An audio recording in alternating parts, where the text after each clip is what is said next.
Hello everybody! My voice is a little bit hoarse because I was using the wrong mic to record this. So let's start again. Today we're going to be going through my selection of books that you should read if you want to understand 40k in a deeper and better way and not just get caught up with Imperial propaganda. But we really want you to understand how chaos works, how the followers of chaos understand the universe and their part in it, and the Imperium, how the Imperium obviously functions and so on. Some excellent books by authors covering the Imperium and its different aspects, and also Xenos races as well, because I think you really need that mix. You really need that mix, and you know, I want you to understand it, and I think you need to read these books to get that vision of the complexity of the 40k universe away from just Space Marines, basically. And yeah, these are the books that I recommend to people who ask me. It's going to be a bit more of an extensive list than I thought. I thought I was just going to do top 10. There's probably about 15 on here. And some of them are like series rather than individual books. But these are the things I recommend to people. If someone came to my house and I was talking to a mate and they wanted to get into it, I'd say, read this, for these reasons. So don't worry, there's not going to be too many spoilers in this. I'm going to keep it fairly succinct. But I do have a habit of ranting when I don't have a script. So I am going to be ranting because I haven't got a script. This is all freewheeling, baby. Let's go! So before we get into the list, my selections, I just want to talk about Heresy. I view Heresy as a separate entity to 40k for various reasons. It's important to read it, but you have to view it in context. I know, I'm just sick of seeing people going, the last church, the Emperor didn't want to be a god. I don't want to hear that from people. It's cringe and lame. In the 40k universe, everybody believes the Emperor is a god. There is no ifs or buts. They are all religious fanatics, or very religious at the very minimum. They all believe the Emperor is a god. That is simply how it is. Get over yourselves. That's the universe. Understand things within that context. So, the rest of Heresy is broadly okay. There's a few books that are a bit of a stinker. I'm not too much of a fan on. They were a struggle to get through. And I'll tell you this, they never should have had perpetuals being such a prominent role within the Heresy. I think that detracts from what is essentially a story of brothers turning on brother and this massive betrayal. And you've got all these Highlander types running around. John Grammaticus was cool. Should have been a one-off, though, in that one book. Instead, they went wild with it, throwing in the old person. I like old persons, don't get me wrong. But it's just too much. I don't like it. I wish it wasn't involved, all right? I wish that was cut out. And you could have saved on about 5 books, so it wouldn't have been like a 60-book series by this point. But anyway, that's my opinion. Don't at me. I don't care. That's my opinion. And that's the thing with this. All of these suggestions are just my opinion, my personal favourite, depending on my own personal tastes. And yeah, just take it as a given that that's what it is. If you don't like some of the books, fair enough. If you don't like my opinion, fair enough. That's all I've got. So we'll get on now, and I'll tell you some of the books you should read as a beginner to 40k. But as just to finish, the Heresy is essential reading, but view it as a separate thing. Sort of try and compartmentalise Heresy stuff to 40k stuff. There is crossover, particularly with some of the Chaos stuff, because obviously a lot of the Chaos guys survived from that era into the current era of 40k. But it's separate still, at least for the Imperial side of things. So, look, they don't even know who half these guys are. They're just traitors to them. You know, they don't know them. They've got no records. The way I like to explain it is, it's like trying to take Gilgamesh and using that to explain the current geopolitical situation. Not going to work, is it? Not going to work. So, yes, I want to just cover books, really, that are probably that people just aren't aware of, and book series that are quite old now, but I think are fundamental texts to understanding 40k. Other stuff is built upon these, and some of the new ones as well, which are really good. And yeah, we'll discuss them as we go along. If you don't like my opinions on these, I don't care. These are my personal favourites. These are my personal favourites. There's going to be a lot of that in this. This is a quick video I'm just knocking out because my kid's asleep. So yeah, bear with me. So yeah, let's get started with my first suggestion. And that is Demon World by Ben Counter. Now, for those of you who don't know, Ben Counter has been around a long time. Now, I guess the thing he's most famous for is the Soul Drinker series, which is an extremely old series now, but I do recommend that as well as part of this suggestion. How to describe Demon World? In a very simple way, it starts off basically like Conan. right? And you get a barbarian essentially in a sort of tribal war with his chief, and he's trying to overthrow him. And he meets someone that kind of looks a bit like Gandalf, but he's not Gandalf. Far from it. He's not Gandalf at all. So you are introduced to this world called Torvendus, and it's a chaos world, and you learn more about its history as you go along, and various things, and what this old man is trying to do. And then we run into some word bearers out of nowhere. So you're in this thing where everybody's got axes and they're wearing furs and they're all barbarians and stuff. And then you meet them, and then you meet this... I don't want to give too many spoilers away because I want you to read it. But then you meet this queen, this Slaneshi queen, who rules Torvendus at the moment. And she's got her own company of a bodyguard of Astartes, a chaos-corrupted Space Marine chapter called the Violators. And you get some nice interactions between all of these people in a very chaosy way. But the book really does a good job of showing how people would function in a chaos-ruled world, a society, and the various different objectives they all have. And the word bearers are cool as well. There's one guy, the word bearers squad is on a mission, and they're trying to track someone down, and they're such a cool group of people. I really fell in love with the word bearers when this happened. And some of this older stuff, a lot of the chaos guys didn't really have that much lore and stuff on them, so this kind of thing really set the scene for them, because this was pre-heresy. Heresy wouldn't be written for 10-15 years later, so it's really interesting to engage with these characters and this world and this setting. And it ends on such a climactic and just perfect ending. I don't know, I don't want to say it makes you feel something, right? This isn't the greatest work of Western canon, but as sci-fi 40k grimdark awesomeness, it ends exactly how it should do, and I cannot recommend it enough. I think GW did a recent rerun of it as like one of the best books of Black Library or something like that. I remember something like that. But you'll find this book anyway, and a couple of these books that I've mentioned, you'll find in like second-hand book shops. I go to a lot of second-hand bookshops because, and for the channel as well, just so you know, I'm going to be doing a lot of sort of history audio books and stuff coming up, and things like that. So I'm tracking down some older stuff, and I'm going to a lot of second-hand bookstores recently. I'll do that anyway because I'm into history books and sort of old books and everything. So it's interesting to me anyway. But everywhere I go, there's always a Warhammer section.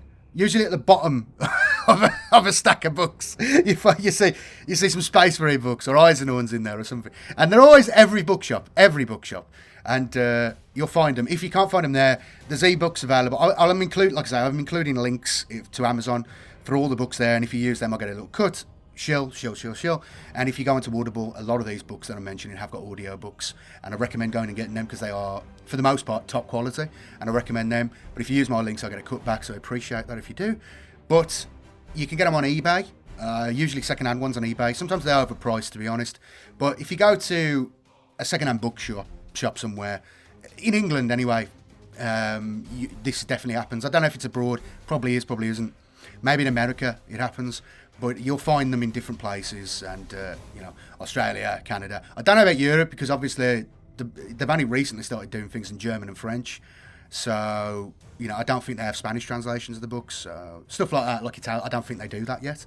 I know they do German books, and I know they do French translations of the novels, but only the most recent ones.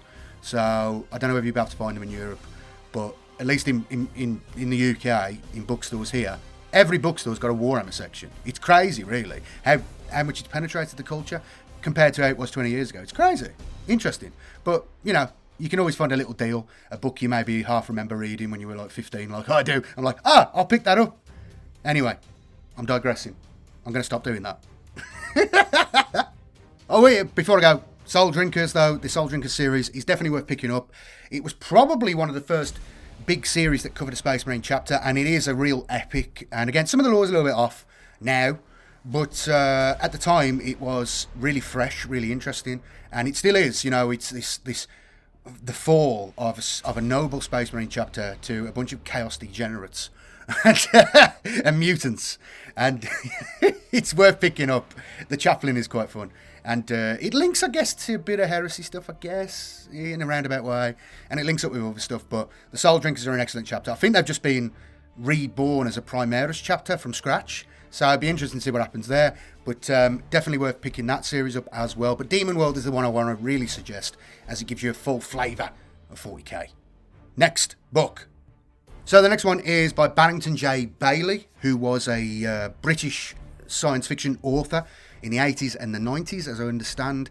He wrote a lot of different stuff, but he did a few bits of 40k before he passed away, and that culminated in a novel called Eye of Terror. Now, I've done reading of this, so you can see that on my channel. I recommend you pick the book up, though, because if it's something you really like, and I'm like this, if I really enjoy the audiobook, I will go and pick up the physical copy if possible. And again, this is one of those ones, it's been out of print for 20 years, but you'll probably find it at a second-hand bookshop, to be honest, for pennies. So I recommend going and looking for that. You'll find it on eBay for sure. But my old copy I've had forever. And in fact, I thought I'd lost it, but a mate of mine about 5 years ago, he said, "Oh, I was moving house, I found one of your books." I'm like, "What the fuck? I lent this book to him 10 years ago." Just didn't give me back. But I forgot about it, so my fault. But yes, I've got the original copy of that I had from GW, that I bought from GW when I was very young. And it is just, I don't want to talk too much about it, I've talked about it a lot, but he's a great author, really visionary. And again, some of the lore, a little bit off, because it's old. This was like 1998, 1999. So yeah, but I recommend it because of just like the vision of the 40k universe it has as a normal person. They're just Lovecraftian level of not quite Lovecraftian, but definitely horrible things happen to the protagonists. They are broken physically and spiritually at the end. It's proper grimdark, it's proper hardcore. Definitely worth it, definitely worth picking up. Next one is Storm of Iron by the great Graham McNeil. He doesn't seem to do much for GW anymore. I think he's got some job at the games company or something. I vaguely remember seeing this. This was the first novel I ever read from him, though, and it led me to read the Uriel Ventris series after this, and I will be discussing that in a moment. But this is an amazing, obviously Storm of Iron, it's it's making reference to Storm of Steel by Ernst Junger, who's a World War I writer, and how to describe that book. It's essentially, I guess, if All Quiet on the Western Front is the war's bad bros, don't do it. Ernst Junger is, yeah, war's bad, but like if you're a warrior and an absolute killer like me, then it's awesome because you're like living at the edge. You know, like it's badass. I fucking love war, and that's kind of his message from that. Like, I'm really good at it.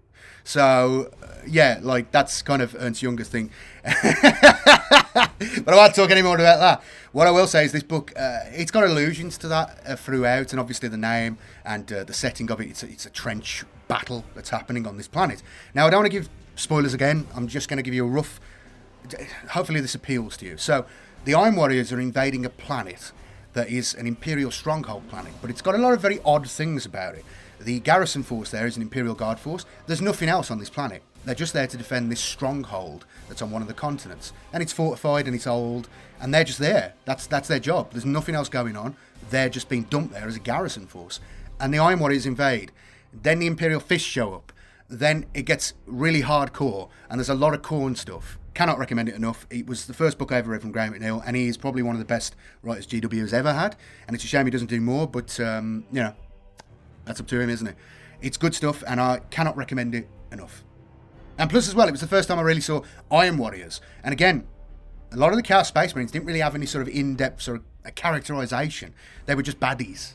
Whereas this, they're baddies, obviously, they're nut jobs, but you can kind of understand things from their point of view, given their conception of reality. So coming off Storm of Iron, I read the Uriel Ventris series, which I wasn't too interested a bit in because it was just like Ultramarines, and back then, sort of 2000s, Ultramarines were considered a fairly boring faction. Like, you know, they were always poster boys of like GW, but they didn't really have much to them. It just seemed a bit staid, a bit dull, you know, just standard good guy soldiers. Whereas this book and this series really started to develop them, and Graham McNeil is definitely responsible for all that. Now this, again, I don't want to go too in detail with it, but essentially you follow the exploits of Captain Uriel Ventris and his move away from the dogmatic approach of the Ultramarines on this journey over several novels into a bit more of an, I don't want to say enlightened, but a bit more flexible in terms of what an Ultramarine is supposed to do. He isn't stuck rigidly to the codex, right? And this is what's something that in later novels, Gilliman likes about him when he meets him, that he is able to think outside the box, so to speak. And that's the thing with the Ultramarines. The interesting thing is that that's how they always thought. They weren't rigid like this. They had theoreticals, and they were always willing to try out new things and so on.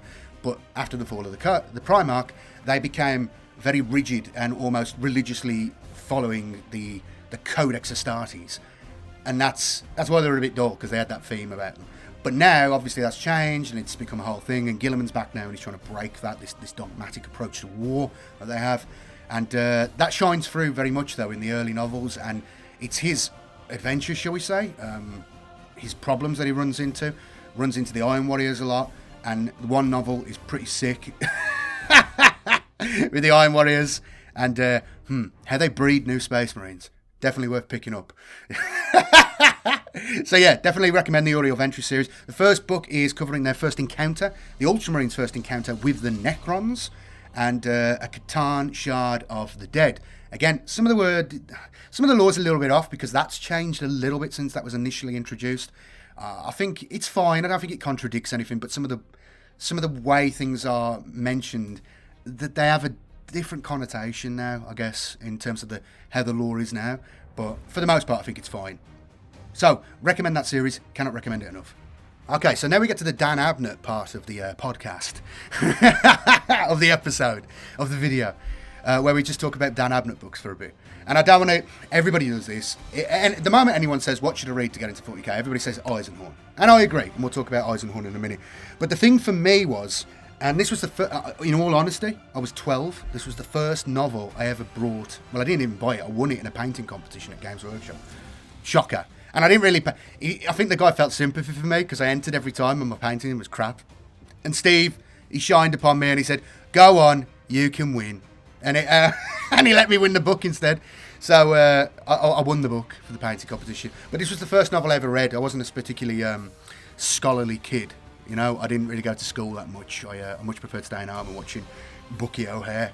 And I was a late bloomer, should we say. I was 12. And yeah, I read this book and it blew my mind. It was the first novel I ever read. It was a bit of a challenge for me because my reading wasn't all that great. And yeah, it's really stuck with me as that. And that's what the gift that Dan Abnett gave me. And yeah, the series running through, fantastic. Verbenhive, my favourite book, pretty much my favourite book. And just as a standalone piece of 40k lore or science fiction, it is a tremendous thing. Just the horror of that siege, that battle, amazing. Still sticks with me today. When I read it the first time, it was amazing. Might have been because I was reading a lot of World War II history at the time as well, Stalingrad and stuff like this. You know, obviously, he's drawing upon all of these things to present this, you know, truly grimdark and horrible tale of horror and heroism. But yeah, Dan Abnett's Gaunt's Ghost series. Again, I've done a big series on the Sabbath Worlds Crusade. That's the campaign that the crusade that Gaunt and the Tanith first are involved in. And so it goes over the wider sort of war, not just them specifically, but the wider war. And it's amazing. It's full of some of the best characters ever. I mean, Major Rawn is, you know, you want to be Major Rawn. He's cool, right? He's just cool.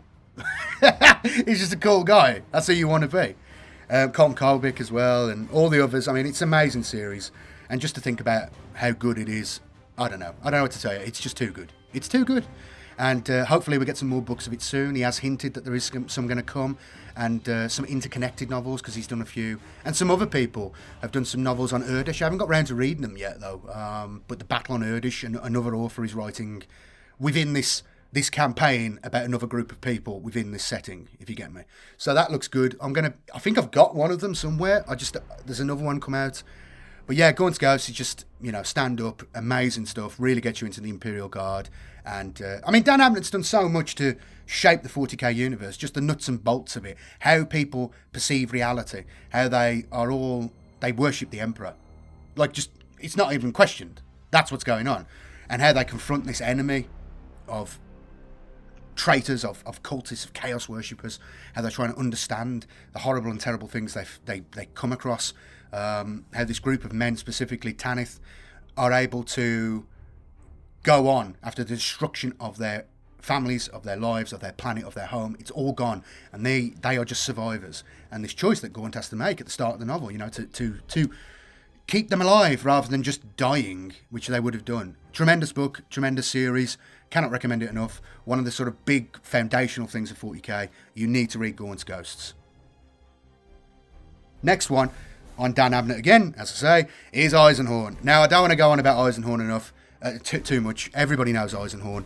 And if you want to get into 40k, it is probably one of the most accessible things within the universe, as it explains a lot of chaosy stuff that might not be quite clear in some other series if you start them.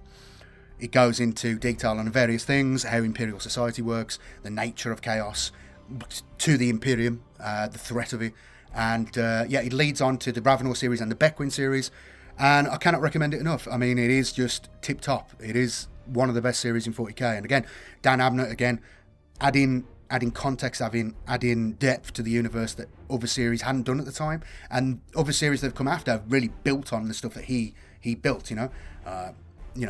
How they smoke, what they eat, how they function, how societies function, and it's got that flavour that you get in Eye of Terror, where every planet's got its own little individual culture. They're all different. Every planet is slightly different. They're governed differently. They function differently. They have different roles. They have different industries, so on and so forth. It really adds to the sort of the great sweep of the Imperium. It's really good. It's really interesting, really good, and we hope now for the new Beckwin novel, and we want to find out who the Yellow King is. Spoilers. That doesn't come up until Ravenor, I think. Is it Ravenor? I think that starts coming up then. But Eisenhorn, obviously 4 books now. The recent one was released about 3 years ago. It was a big sort of collection of all the short stories and this new novel. So yeah, if you've only read the first 3 and you might miss that one, definitely pick it up and get it read and add it to your collection. I cannot recommend it enough. So we get to the Devastation of Baal. And this was a real surprise for me. I remember at the time reading it, I thought it'd just be some sort of standard Space Marine battle book. I thought it'd be okay, a bit of fun. But it blew my mind. It was insane. And just to draw you in, just to make you want this, it covers the invasion of the Bile system by the Tyranids of High Fleet Kraken, I think it is, a splinter fleet of that, or the main splinter fleet. And this is preceded, of course, in the lore, and I'm going to do a video on this. There'll be a big lore video coming up soon covering the events of the Shield of Baal campaign. The Blood Angels and others attempts to hold back the Tyranids from getting to Baal, but eventually, spoilers, they do. And they invade the Baal system, but not straight away. Dante has time to basically call upon all of the chapters of the Blood of Sanguinius. And they all come back to Baal to defend their Primarch's ancestral homeland. And they give their lives, and they're almost, spoilers, they're almost annihilated. But it is one of the best 40k battles, campaigns in novel form. It is so full of heroic and desperate battles, sacrifices, just awesomeness that I can't even comprehend. I did a review of it when it came out. Probably not a very good review. I got a bunch of reviews where I was making them when I was getting back from work after I've been at work all day, and I was just trying to get them out because I wanted to talk about them before it left my mind if I enjoyed the book or not. Some of my reviews ain't that good, but if you're after a review of it, go to my review playlist. I'm going to be doing more reviews as we go on. I just haven't been reading that much last year, to be honest. I've had a baby on the way, so yeah, I need to catch up with some reading. But yeah, the review probably talks about it better. I really enjoyed that. The whole thing with Seth and the Primaris, really interesting, really fun, and it links up with the current era of 40k. Obviously, again, I don't want to give any spoilers away, but it links up with the current era of 40k. Someone turns up, and Dante is just one of my favourite characters. This really cemented it in my mind. There's a novel before that Guy Haley wrote about Dante, and it's just amazing. He's an amazing author. He's an amazing author. Some people don't like his stuff, and I understand that, but I don't agree. I think it's amazing. And speaking of not liking his stuff, let's talk about The Great Work, one of my absolute favourite novels. Now, when Belisarius Cawl as a character was introduced, he was kind of just he wasn't really a character in the Fall of Cadia. Guy and he's obviously the sort of main guy behind in the lore, the Primaris project and all that. And I hated all that. I thought it was so badly implemented. I thought it was just poor, And I think other people would agree with me. And I think they do. But Guy Haley has done the job of making me love this character in a way I didn't think possible. And not again, a lot of people do not like this book, and a lot of people don't like the current direction with 40k. I have come to terms with it. I think it was, like I said, not to go on about the Primaris thing, I think it was badly implemented, but I think they've done a good job of repairing lore damage that they did. And Guy Haley is the main instigator of this. And that's why he was given control of this Indomitus Crusade story, as they did. They did this big retcon. They did his novels. I recommend them as well, the Primarch novels, the Gilliman Primarch novels.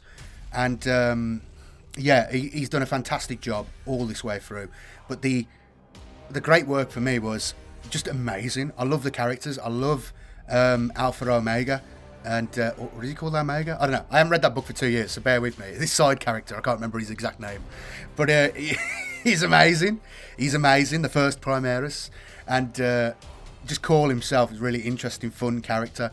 And again, these flashbacks to meeting the Emperor, the Lord of the Lions, who's in the Himalayas. If you know your mythology, it's funny.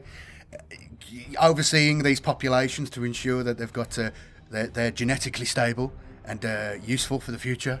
The Lord of the Lions, keeping the bloodlines, pure. It's funny stuff, really interesting, and a good show. And he's done something I didn't think he could do. He made me love the character of Belisarius Cawl. Bang, bang, bang. Next book. So we have now Blades of Damocles, and this was, again, a real surprise to me. I didn't expect to read it and love it so much. I'd never really read Phil Kelly's stuff. I think this was the first novel. I don't know if he had any other stuff out, to be honest, but I definitely read this, and I was like, the first time I've read Phil Kelly, is it good? It is. It's amazing. And, it made me fall in love with the Ultramarines in a way that I hadn't before. And this was before Heresy, to be honest, like detached from Heresy. Captain Sicarius is in here as a sergeant, and we get a taste of him learning how to be the officer he's going to be in the future. And he's just such a cool character, man. I mean... okay, so it's the invasion, it's the first Damocles War, right? The Imperium finally gets its act together and sends a strike force to put down this new race, this Tau Empire that's emerging in this, misbegotten little sector called the Damocles Gulf. So they cross the Damocles Gulf and they invade this Tau system. They get more than they bargained for. They didn't realise how powerful the Tau were, and I don't want to give the details, but basically it's amazing. He meets Farsight, he fights Farsight, all this stuff, and Farsight is still loyal at this point. It's before Farsight goes on his little adventure and finds his sword. Excellent stuff, excellent sort of characterisation of Farsight, excellent view of Tau society, and, Phil Kelly gets it. He's really clever, he's doing a great job, and I would recommend this and every other Tau book that Phil Kelly's done. The Farsight books, everything else. They are amazing. The most recent one, I think, was the one with the Tau God in it. Again, massive spoilers, but essentially a Tau God has been birthed because of the psychic races that have been brought into the Tau Empire. They believe in the greater good, and that's manifested within the warp as the god of the greater good. Now, ironically, this is utter, the Tau wouldn't describe it as this, because they haven't got a conception like this yet. But the Tau don't really show up in the warp, so they don't really create gods and things like this, except like an underlying sort of thing. They're like... The way it's described is a human mind, a human soul in the warp is like a blazing torch. A Tau is like a candle. You get me? A candle flame. So the Tau are utterly, on a spiritual level, utterly disgusted about this monstrosity that has been born from their own beliefs. So it's funny, right? But this god loves them, but they detest it. So it's clever. I want to see what's going on with that. There's more stuff coming with it. It looks fun. I haven't read the newest one that he's done, and I'm hoping to pick that up at some point. But the Blades of Damocles is great. It's got the amazing stomp moment for Cato Sicarius. So they run into a Tau. This Tau's a bit of a dissident, shall we say, and they like art and stuff like this, but they're not meant to, because it's a rigid caste system within Tau society, and they have particular roles that they're bred for. So they are not supposed to like arty stuff and all that, but she does. She likes arty stuff. She's been making a little statue or something, I forget. Anyway, she pulls a gun on the one Ultramarine guy, and she's like, "Would your king want you to kill an innocent?" And the one guy's like, "Maybe he wouldn't." Oh, I'm spoiling it. I don't want to spoil it. Anyway, you get to that bit. You got some laughs coming. You got some real laughs. Anyway, it covers that whole battle and what happens afterwards and the aftermath of that. And and then his other books go on, and obviously there's one concerning the Tau God, the third sphere expansion, the battle in the second Damocles Gulf camp crusade, and all that stuff, and the Farsight stuff as well. Tremendous stuff. Go read all of his Tau stuff. I know people don't like the Tau. I don't know what it is. You seem to have a real problem with the Tau beating the Imperium. Like, okay, this Damocles Golf Crusade, right? I did a video on that. The amount of comments I get from people going, oh, the person who wrote this must have a hard-on for the Tau. And it's like, hang on, the entire Tau Empire, all of its military might, has been thrown against one Imperial subsector. And the Imperium rallies a crusade to defend this against this alien incursion. It's got less than 1,000 Marines. It's got about 20,000 Imperial Guardsmen and a couple of dozen Knights. They land on this planet with a PDF. And they almost win against the entire military might of the Tau Empire. And you're complaining. I don't understand. People just have a problem with scale, I think. I don't know. Or they're just obsessed with the Imperium winning. It's just like, if the Imperium wins all the time, it kind of defeats the point of 40k, right? Anyway, rant over. Tau stuff is really interesting, really good. They have a really sick and twisted society. It's fun to read about. And yeah, I cannot recommend Phil Kelly's stuff enough. It's really cool. And the God stuff, I'm really interested to see what he does with it, because it's really, I think, clever what he's done. So yeah, I recommend Phil Kelly's Tau stuff. Any of it is really good, the Far Side books. But start off with this one. It sets the scene. Okay? It sets the tone. It's good stuff. Next one is long-term channel members, or people who've been watching the stuff for a while will know I am obsessed with the Fabius Baal novels. They are amazing. They end on a bit of a low note, I will grant, but I've done reviews on them in the past, so do check them out. I'll go into detail on them if you want to hear what my opinions are on them. I cannot recommend the Fabius Baal series enough. I think some people, I've seen some things recently, people get the wrong end of the stick with Fabius Baal, like some things have been misquoted, shall we say. I don't think you understand what some people don't seem to understand, because they haven't read the book, obviously. They haven't read the books. Josh Reynolds is a really good writer, really clever. He gets he gets the spiritual side of 40k, which is so important to understand. They are all religious fanatics, the Imperium. This is the thing you have to understand. They would be considered religious fanatics if you met them today, right? Whatever religion they believed in, you'd be like, wow, that's an utter zealot. Yes, it is. And the Fabius Baal is an interesting way of viewing that, but also chaos and how chaos functions and how they see things, and belief in Slanesh and all that sort of stuff. And Fabius Baal is such an interesting, fun character to have. He plays with these ideas, which are quite, big ideas, to be honest, and he puts them in this fun context of just having fun with these very dark ideas. It's fun. I really like it. I think it's really interesting way of approaching these things, and he does something great with the new men that Fabius Baal made. The shades of Nietzsche throughout this novel series. It's quite funny. So yeah, enjoy that. Don't take it too seriously. It's just a bit of fun. And yeah, you'll get a lot out of it, just as a cool bit of the lore. And he also does, I just want to honourable mention, of course, mentioning kind of why I like his work. He's got a very, he's deeper than you would think. For a 40k novel, like the stuff you get in Fabius Baal is like, so, it's a really deep thing. Like some of the things that are discussed, some of the character interactions are like crazy, man. I mean, for a science fiction novel like this, I don't want to say pulp, because it's not quite pulp, but you know what I mean. Like, it's not meant to have that kind of emotional resonance, shall we say.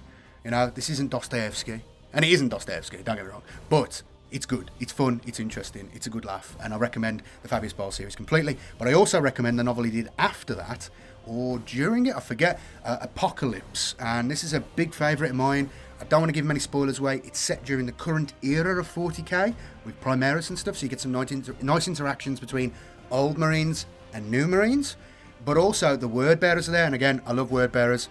I love me some over the top zealots. I love it. It's too funny. And there's the one scene where they encounter the Sisters of Battle, and it is a really thought-provoking scene. I won't lie, it is. And I'll read big boy stuff. Don't get me wrong, all right? It's just, this is a fun way of talking about things, and I like it. I think it's funny, and it's actually quite, I wouldn't say it's, I don't know what to say. It's touching in a way. You can understand their point of view, the word bearers on these other religious zealots. It's quite funny, they respect them in a way as they kill them. So yeah, it's good stuff. And there's also a massive revelation, which I will not discuss on this. You need to read the book or listen to my review once you've read the book and my take on that, and a massive world-shaking element to the lore, which a lot of people don't know about. I also did a video on it, so a separate video on it. So yeah, definitely worth looking up, definitely worth reading, and yeah, all of Josh Reynolds' stuff is pretty good, to be honest. You know, I think he killed the Doom Rider. I think he killed him, which is fine. You know what I mean? You need to kill characters occasionally. Oh, and I will mention the Josh Reynolds Cal Jericho novel as well. It's probably one of the best Necromunda novels I read, and probably it's up there with one of the best 40k novels I've ever read. Really fun, really interesting. Again, the guy gets like the sort of spiritual side of 40k. And what I'm saying is, don't take this as like it's hippy dippy lame stuff. It's like, it's really interesting how he integrates that stuff into the characters, and how the characters act like they should act within the context of the universe, right? And I think that's, some people just don't get that, and he does, and it's really powerful stuff, and fun, and interesting, and cool. You know, he's doing really cool scenes, and that Cal Jericho novel, I did a review on that as well. Really, really good. Really just a surprise of how good it was, how fun it was. There's also the first instances of the new squats. You know, the squats have been released now, the Votan and all that.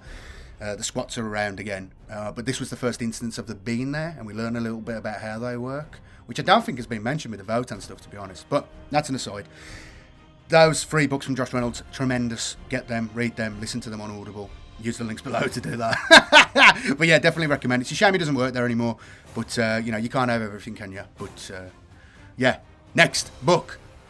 Now this is an older one, and yeah, it's... God, I forgot who it's even by. I forgot who it's by. Anthony Reynolds. That's who it's by. The Wordbearers series and all of its associated short stories. This is amazing, and it is so dark and so chaosy. I can't even... Some of the things that happen in this book I couldn't say on YouTube. It's that bad, right? And it's sick, man. I prefer this to the Night Lord series. Gasp, Heresy. I do, because I think it's better. You know, I love the Dark Night Lord series, but if you put this in front of me and that in front of me, I'll read this anytime, because it's just sick, man. It's full chaosy. There's no moralizing. They believe in chaos. They worship chaos. There's no messing around here. We're going to sacrifice people, and we're going to build horrible things made out of the we're going to use them as building materials. We're going to possess them with demons. Yeah, it's so good. The last book in the series, they encounter the Necrons, everything. It's funny when Chaos guys encounter Xenos, because they still have the inbuilt xenophobia of the Imperium, but with a Chaos tint to it. So they're all like, Xenos are disgusting, but also, I'm a Chaos guy. I don't know. It's so funny. There was another book where... there's a couple of books where that happens. Like, Chaos guys just have that inbuilt xenophobia for the alien. But they're also Chaos worshippers. It's so funny sometimes to read this stuff. It's really funny. Yeah, this book, amazing. The last book has this ultimate battle, and links to another book we're going to discuss, because the white consoles are involved. And this is why the white consoles are under strength. Because basically it's the tales of an aspiring Wordbearers champion, chaplain dude. What's he called? Dark Acolyte? I forget. Anyway, his attempts to take over this grand company of the Wordbearers, and all the little politicking that goes on, because they're always trying to knife each other in the back, the Wordbearers, and all the battles that take place as his lord, the current commander, attempts to ascend to demonhood, essentially. So he's there with him, and he eventually becomes boss man, and he leads his own struggle for essentially the same thing, for his own power and glory. And I like that. There's no pretense of anything. It's just, I'm a Chaos worshipper. I'm the biggest, baddest Chaos Space Marine in this war host. We're going over there for my own glory. And I like that. You know? It's principled, really. But there's an amazing battle in the third novel. It's crazy. There's fights throughout, obviously, but the third battle one is just... The entire novel is just this awesome, massive conflict with the Imperium. And it's so sick. The battle on the space station. Cannot recommend it enough. Definitely go and pick it up. Now, next book. The World Engine by Ben Counter, which I should have mentioned at the start when I was talking about Ben Counter's books. This is a pure battle book. It is a book that really screams out 40k to me. It is a chapter accepting death, accepting that they need to sacrifice their lives to put an end to this Necron monstrosity before it reaches Terra. So the Necrons have awoken, and they've awoken in this giant planet ship. It's enormous. The Imperium has tried to stop it multiple times. Their fleets get destroyed. Decimated is 1 in 10. I remember this. You can't use that word. It doesn't make sense. They get smashed up. The fleets have been destroyed. This ship just keeps going through them. And, the Space Marine chapter decides to sacrifice themselves. They're going to crash land on their battle barge, accepting that they're never going to get off the planet again, but they will succeed in their mission. And it's such a brave thing. It's such a pure moment of action. And they fight on. I'm not going to give you any spoilers about what happens, but it is just an excellent battle book about, this group of Space Marines willing to... and the officers on the ship as well. No hesitation, no backsliding, no nothing. No thought about survival. This enemy, this Xenos filth, needs to be destroyed. And if it costs us all of our lives, then so be it. Truly great. Top peak 40k. And one of Ben Counter's best. Excellent story. Recommend. The next one is the Path... An older one. This is an older one that you might have not noticed existed, because it has been out of print a long time. The Path of the Dark Eldar by Andy Chambers. An unsung hero of 40k sort of literature and lore. One of the guys who really built the lore and stuff. At least in my eyes, anyway. He's been around forever, He's really one of the top guys at GW. And he wrote this novel series, and it is one of my favourites that I've ever read. It's so unique. It's so funny. It's clever. The characters are snarky and backstabby and vicious, as Dark Eldar should be, or Drakari, as we should call them now. But this and all of the short stories associated with it, amazing. And I don't want to go into details with it too much, mostly because I can't remember. There's a lot of stuff with homunculi, I remember. But you're following this one Dark Eldar, and you get a view of Dark Eldar society in Camorra and how vicious and horrible it is. How all the different cabals work. These massive fights between the cabals, these things, the sort of constant presence of Astrobal Vect as the leader of the Dark Eldar, his constant presence there. But all the other sick stuff that they do, they're a group of the Dark Eldar are disgusting. You know what I mean? I can understand why the craft worlders don't want anything to do with them, because they are gross. And if this is like a shade, if this is just a shadow of what the Eldar were like before the fall, they deserved it. All right, they deserved it. But yeah, it's excellent stuff. It gives you get a real sort of sense of the fear that they feel for the Warp and Slanesh and She Who Thirsts, and how they structure their society with these vat-grown Dark Eldar, pure blood Dark Eldar, Trueborn Dark Eldar, all that sort of stuff. It's really interesting, really fascinating. The Incubi as this kind of... They're like oh God, what are they called? The Craftworld Eldar. The Exarchs, the Shrine dudes. Oh God, Striking Scorpions, all that. The Incubi are basically one of those things as well, but a Dark Eldar version. Or they were just one, and the Dark Eldar are more attracted to it because of its bloody nature. But Aspect Warriors, there you go. You realise that the Incubi are basically Aspect Warriors. They have their own shrine, all that stuff, which is cool, right? So yeah, there's all this stuff going on. You get an interesting view of Camorra and how it actually functions, and how the whole being in the webway, how the dimensional stuff works and everything. So later on, when you read stuff about what happens to Camorra with another book series, which we'll mention, The Watchers of the Throne, and the whole thing with the Dark Eldar trying to help them repair the Emperor's throne, this links to that.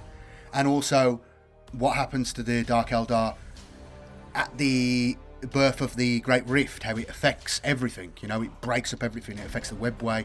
It's causing sort of interdimensional damage that's unfathomable. And how that affects Camorra and stuff like that. It links to these things, and you've got to understand Camorra to be able to understand the Dark Eldar's actions in other novels, if you get me.